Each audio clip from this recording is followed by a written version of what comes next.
misingi ya dunia ikiharibiwa, mwenye haki atasema nini? Mwenye haki ni yule aliyehesabiwa haki katika wokovu.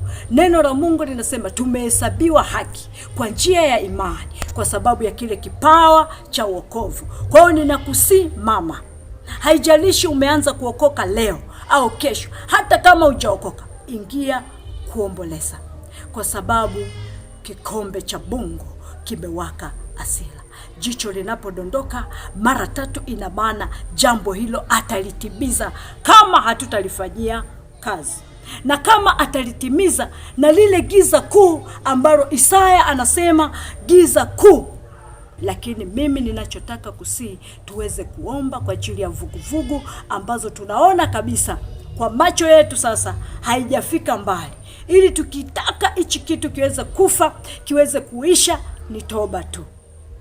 Toba inapoenda mbele za Mungu inatufungulia mlango wa kusamehewa. Tanzania ni nchi ambayo inapendwa na Mungu.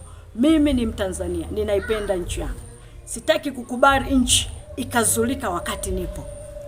Itaniumiza sana kwa sababu Mungu anapokufunulia ameamini, amekuamini na kuonyesha kwamba ameniamini. Alinionyesha lile andiko ambalo Goliath anapigana na mtu anaitwa Daudi. Mungu alinionyesha hilo andiko, na nilipolitizama katika ulimwengu wa roho alilileta nikalisoma lote. Lilipoisha Biblia ikapotea. Na nilipolisoma Mungu akanifunulia njozi nzito, ninapigana na mfalme wa dunia. Na nilipopigana naye nilimpiga na Mungu akadhihirisha ukuu wake. Kwa hiyo mama, tukisimama, Ezra anasema inuka, shughuli hii inakuhusu. Na shughuli hii inanihusu kwa nini? Kwa sababu nilionyesha neema. Mungu aliniwezesha kupitia lile jiwe aliloweza kumpiga Goliathi. Daudi alimpiga Goliathi. Ninaamini Mungu amenipa hilo jiwe kwa sababu alionyesha kuninyoshia kidole ni kama ananifiolea, lakini mimi sikumpa neno kubwa. Nikasema aliye mkuu ni Mungu aliye bora, Mungu wa Ibrahim, Isaka na Yakobo. Kwa hiyo ninaomba wamama wa Tanzania, wamama ambao mnaweza kuomba, funga, omba.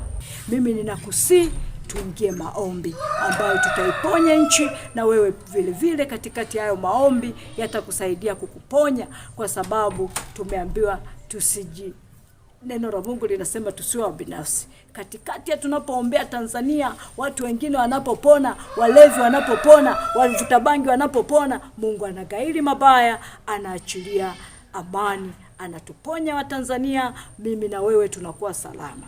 Kiu yangu ni kuilinda Tanzania.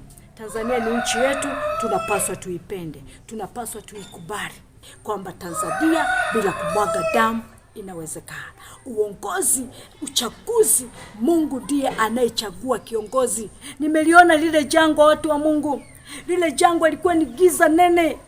Nilipoonyesha ninaomba katika ulimwengu wa roho, ndipo Mungu akanifunulia kuna mwangaza kidogo sana. Na wakati naendelea kumuuliza Mungu, ndo akanifunulia Isaya 60. Kwa alileta maono ambayo yalifururiza kidogo, lakini kwa nyakati tofauti. Kwa hiyo aliposema kwamba ondoka uangaze, nikajua hili ni la kwangu. Kwa hiyo nikalibeba, nikalihatamia, nikaendelea kuliombea ili Mungu alipe kibali.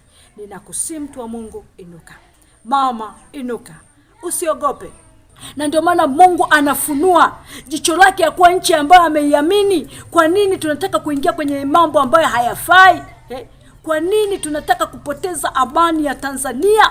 Mimi ninachotaka nikwambie, misingi ya dunia ikiharibiwa, mwenye haki utafanya nini? Wakati inatokea vita, Mungu atakuuliza tu kwamba ulisikia Miguel, mbona ulinyamaza? Mimi ninakupa tu angalizo kwamba popote ulipo, ombea nchi yako ya Tanzania. Naitwa Mwalimu Deborah Charles. Nimependa kuambia wewe ujumbe ambao Mungu aliweza kunisemesha katika njozi. Kwa ukipendezwa, ingia maombi, omba, ita vijana, ita mabinti. Unganikeni watu 2 3, tuombe nchi yetu ili kesho na kesho kutwa tuendelee kuwa na amani. Kwa jina la Yesu nimefika mwisho wa kipindi changu.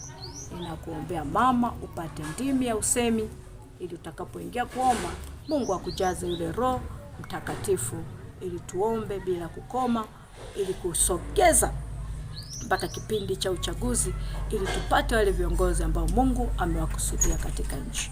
Na vile vile tuendelee kuomba, tusikate tamaa. Luka 18 mstari wa kwanza, neno la Mungu linasema tusiache kuomba. Yatupasa kuomba siku zote bila kukata tamaa.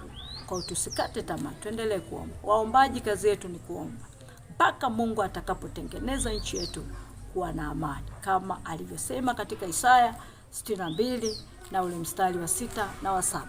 Anasema